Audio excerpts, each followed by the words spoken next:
You'll hear a telephone conversation between a travel consultant and a customer. First, you have some time to look at questions 1 to 4.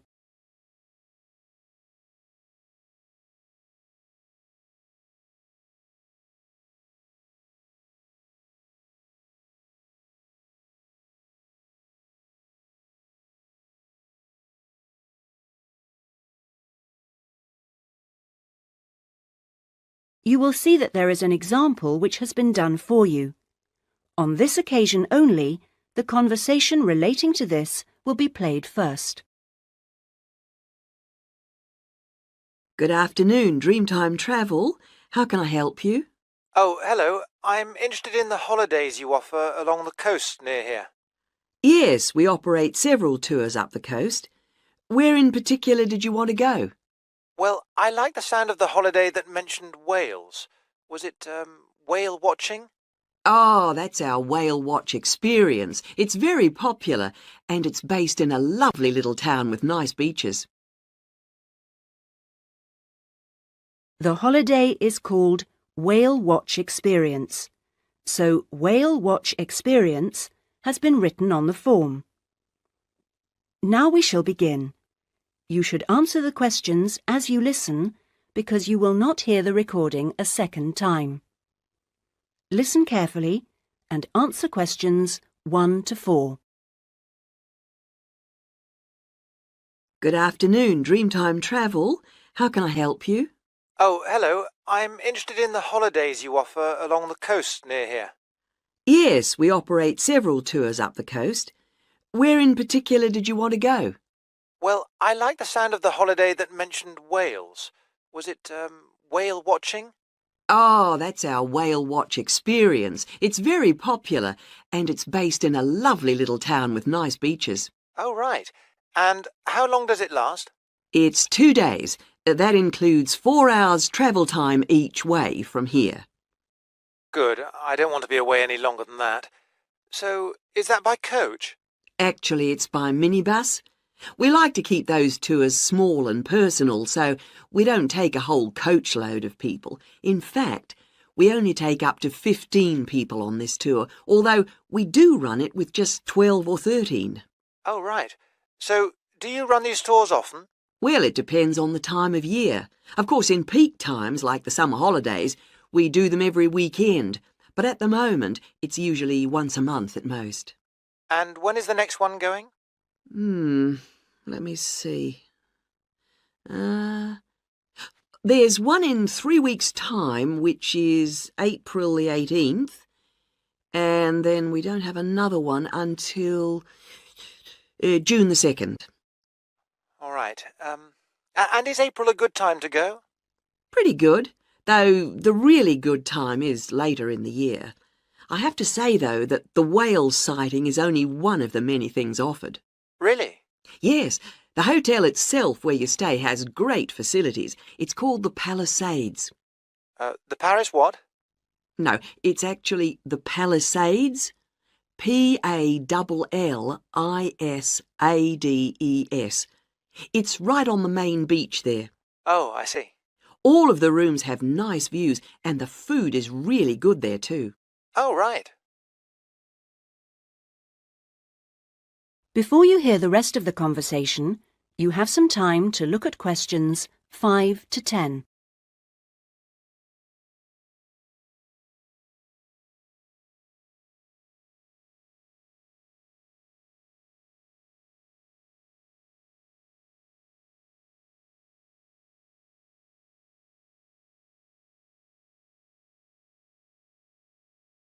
Now listen and answer questions 5 to 10.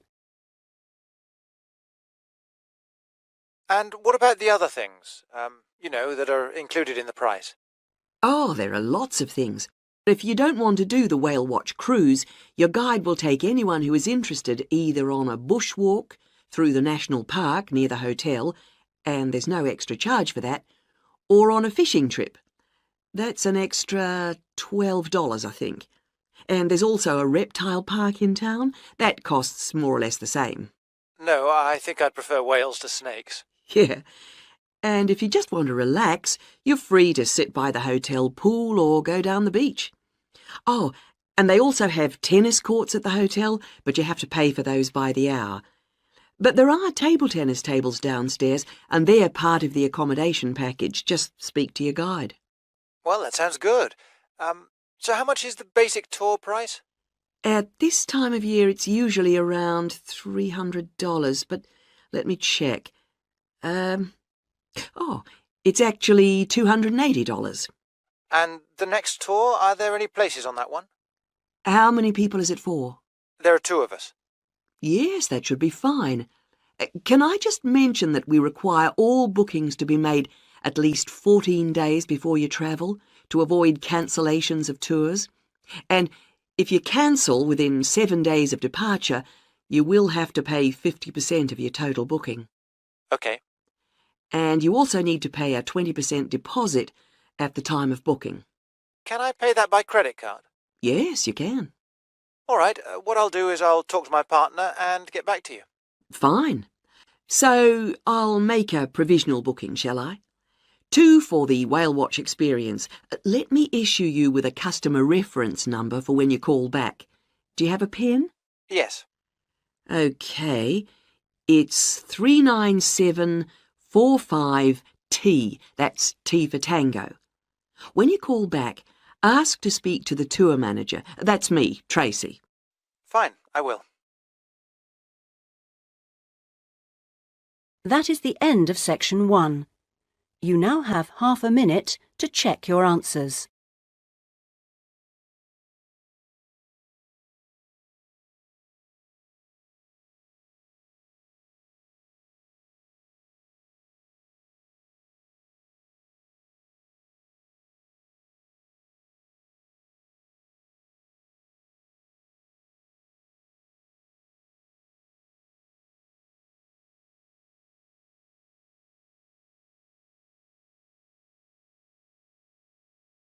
Now turn to section 2.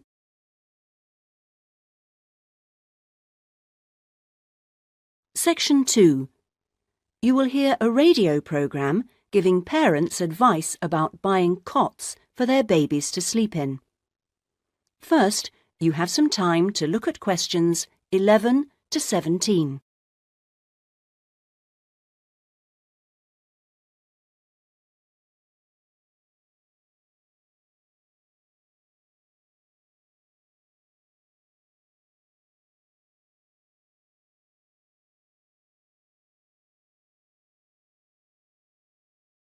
Now listen carefully and answer questions 11 to 17. Hello and welcome to today's Buyer Beware program, where we give you some tips on how to spend your money wisely. Now, in today's show, we're looking at beds for children and babies. Let's start by looking at baby cots. That's for children of up to 3 years old. We tested 3 different cots, all in the budget price range, and as usual, we will feature the good points, the problems, and our verdict. The first cot we looked at was by BabySafe, and it had several good points to recommend it. Our testers liked the fact that it had 4 wheels, so it was easy to move around. The only slight problems with this cot were that it had no brakes, but they didn't think that mattered too much. At first they were a bit concerned about the side bar because they felt babies could trap their fingers in it. But our testers felt that this was unlikely to happen, so they've given this one a verdict of satisfactory. The next cot was by Choice Cots, and this time our testers were pleased to find a cot which is simple to put together, unlike others we looked at. On the minus side, our testers did not like the fact that the side of the cot did not drop down, making it difficult to pick up newborn babies. However, the real problem with this cot was the space between the bars. Our testers found they were too wide and a baby could easily trap his head. We felt this was a real safety hazard, and so we've labelled this one dangerous, I'm afraid. Before you hear the rest of the programme, you have some time to look at questions 18 to 20.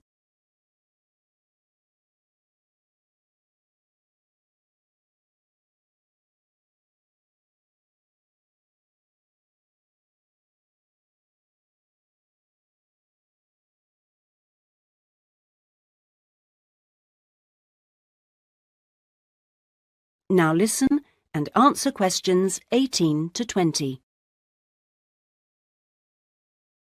And finally, better news for the Mother's Choice cot. This cot was slightly different in that although the sidebar did not drop down, the base could be raised or lowered into 2 different positions, making it safe as well as convenient. The negatives for this one were quite minor. The only niggle everyone had was the fact that it has no wheels, and the only other problem anyone could find was that there were pictures, which were simply stuck on and so could easily become detached. The makers have now promised to discontinue this practice, as this cot will then be safe in every way. We have made the Mother's Choice cot our best buy. Congratulations, Mother's Choice. So what features should you look for in a baby's cot? Well, obviously, safety is a very important factor, as well as comfort and convenience. We recommend that if you are buying a cot, do make sure that any metal present is not rusted or bent in any way. You should ensure your cot has only rounded or smooth edging without any sharp edges. This is especially important for wooden cots. And now, on to beds for toddlers. That is the end of section 2. You now have half a minute to check your answers.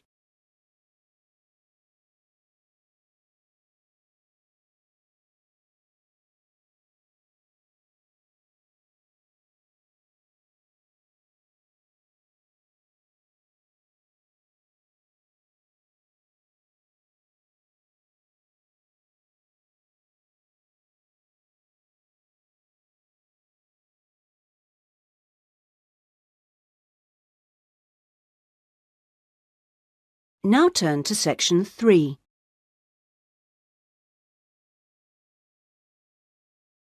Section 3. You will hear a conversation between a student, Andrew, and a student advisor, Monica, about a diploma course. First, you have some time to look at questions 21 to 25.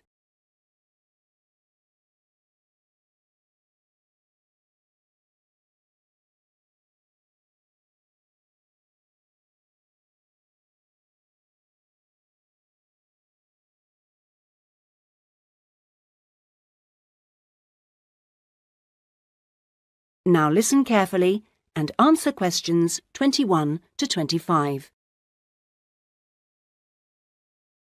Excuse me, I was told to come here for advice about, management diploma courses.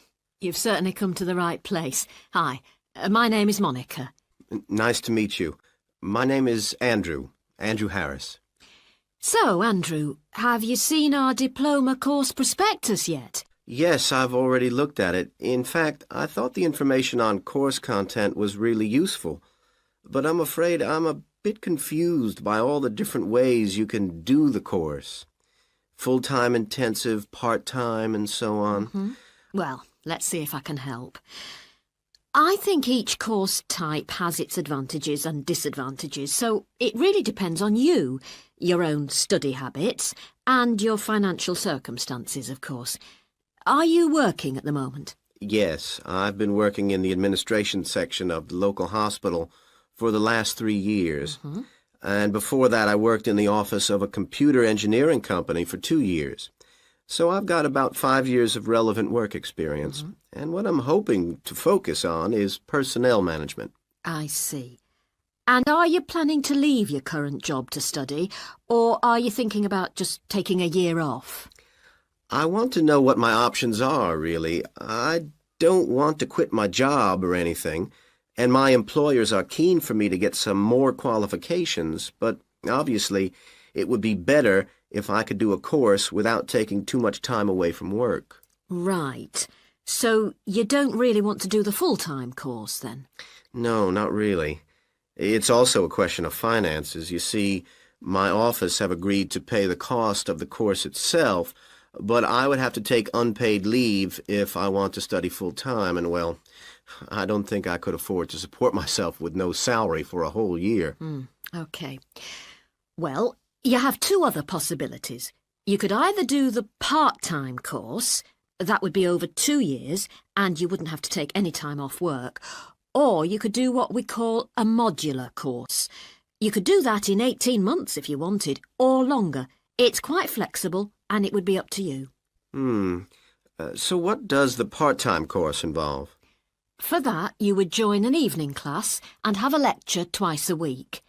Then you'd have to attend a seminar or discussion workshop one weekend a month. What kind of coursework would I have to do? Well, it's a mixture. You'd be expected to write an essay each month, which counts towards your final assessment. You have a case study to do by the end of the course, which might involve doing a survey or something like that. And also you need to hand in a short report every 4 weeks. So that's quite a lot of work then, on top of working every day. It sounds like a lot of studying, and really tiring. Yeah, you certainly wouldn't have much free time. Before you hear the rest of the conversation, you have some time to look at questions 26 to 30.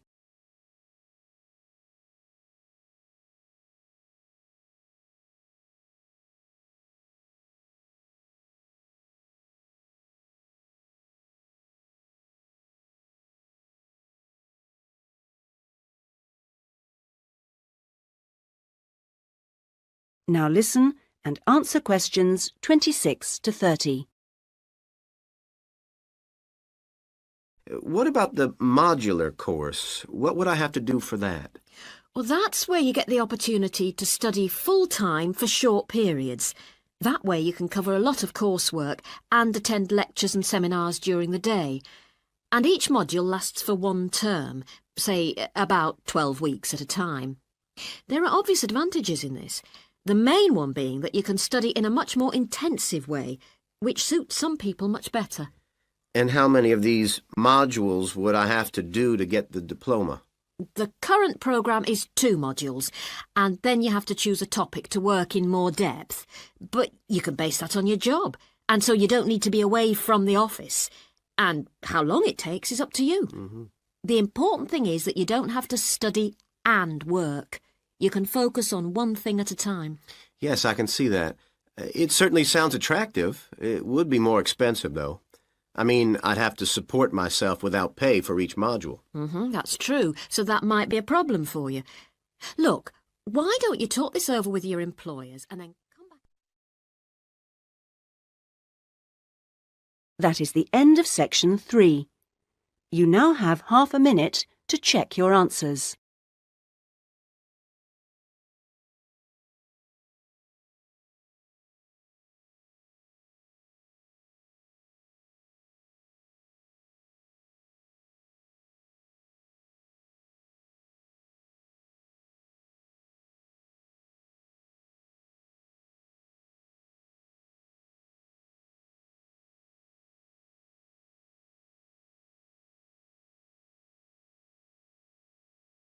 Now turn to section 4.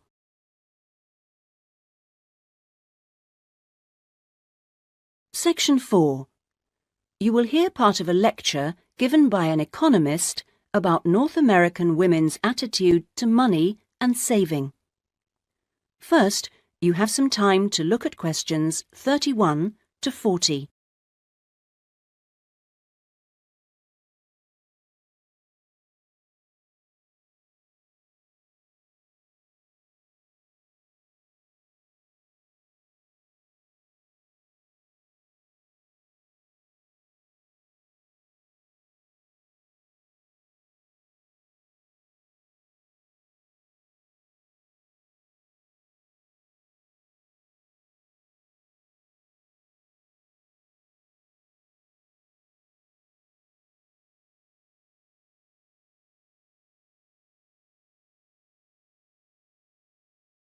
Now listen carefully and answer questions 31 to 40. Okay, so we've been looking at the attitudes of various social and cultural groups towards the management of their personal finances, how important they feel it is to save money, and what they save their money for. One aspect that we haven't yet considered is gender. So if we consider gender issues, we're basically asking whether men and women have different attitudes towards saving money, and whether they save money for different things. Back in 1928, the British writer George Bernard Shaw wrote in his Intelligent Women's Guide to Socialism and Capitalism that a man is supposed to understand politics, economics, and finance, and is therefore unwilling to accept essential instruction. He also said, a woman, having fewer pretensions, is far more willing to learn. Now, though these days people might question a lot of the assumptions contained in those statements, recent research does suggest that there are some quite fundamental differences between men and women in their attitudes to economic matters. Let's look at what men and women actually save for. Research studies of women in North America have found that women are far more likely to save for their children's education, and they are also more likely to save up in order to buy a house one day. The same studies have found that men, on the other hand, tend to save for a car, which, by the way, takes a surprisingly large amount of the household budget in North America. But the other main priority for men when saving money is their retirement. When they're earning, they're far more likely to put money aside for their old age than women are. Now, this is rather disturbing, because, in fact, the need for women to save for their old age is far greater than for men. Let's consider this for a moment. To start with, it is a fact that throughout the world, women are likely to live many years longer than men, so they need money to support them during this time.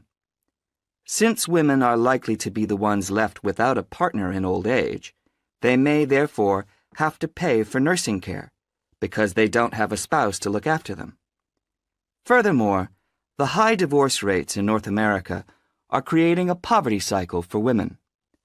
It is the divorced women who will most often have to look after the children, and thus they need more money to look after not just themselves, but others.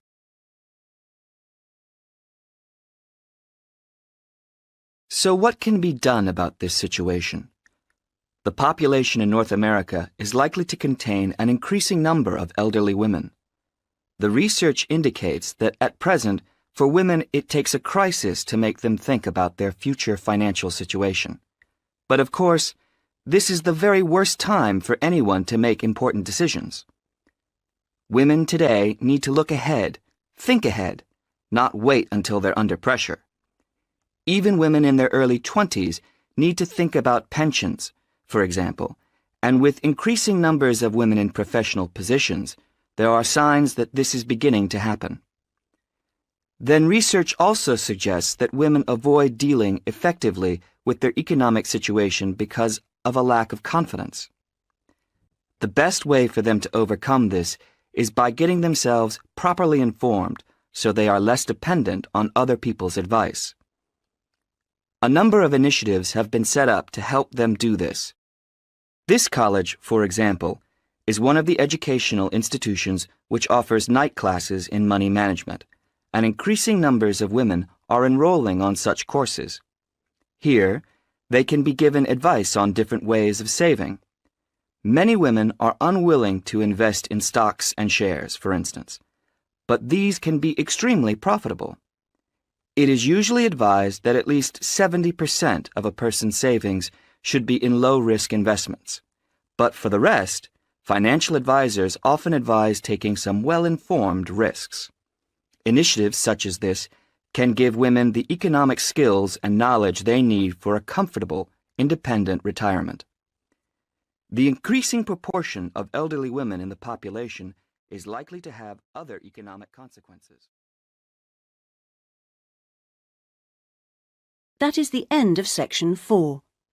You now have half a minute to check your answers.